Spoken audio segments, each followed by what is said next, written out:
All right, besties, I'm finally ready to tell you about the worst date I've ever been on, the time I was catfished by Beans from Even Stevens. So this was late 2016. I was like a year and a half out of college, living in Columbia Heights in DC. I'm after this guy named Brian on Tinder. He was my type, tall, brown hair, whatever. Had some good basic intro conversation, made plans to meet at a Mexican restaurant on a weekday night in Columbia Heights. He was a grad student at UMD College Park, so he was going to be coming down from UMD, but not too far, totally fine.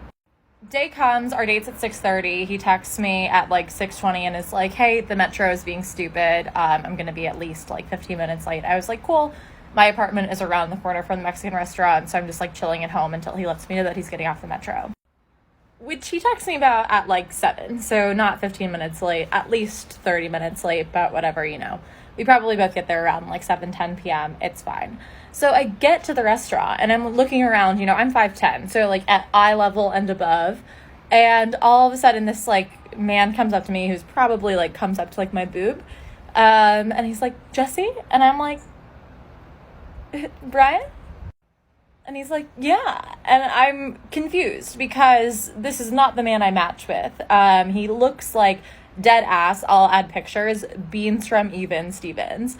And so I'm like, hi, because what do you do when someone catfishes you, legitimately catfishes you? I'm not talking he looks a little bit different now or he used old pictures. This is a different person. But I'm me, and I'm like, I'll do it for the story, maybe I'll make a friend. And so I decide to press forward.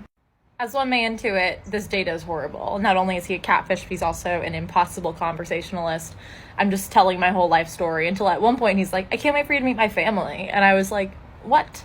And he's like, oh yeah, my family was in Annapolis, we have a boat, and I would love for you to come up there for some holidays, Memorial Day, and come meet them and have a good time. And I'm simply like, I can't do that.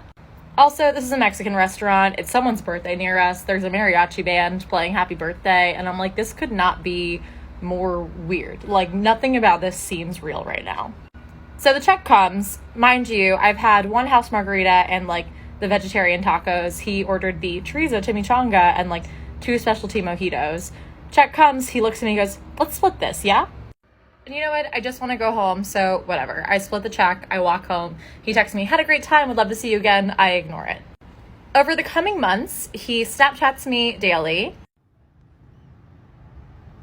Good morning to you, Beans from Even Stevens. I, of course, continue to ignore. One day he texts me and goes, hey, I have a girlfriend now, so I must not be that terrible. I ignore it. 2 minutes later, he texts me again, hey, girlfriend and I broke up. What are you up to these days?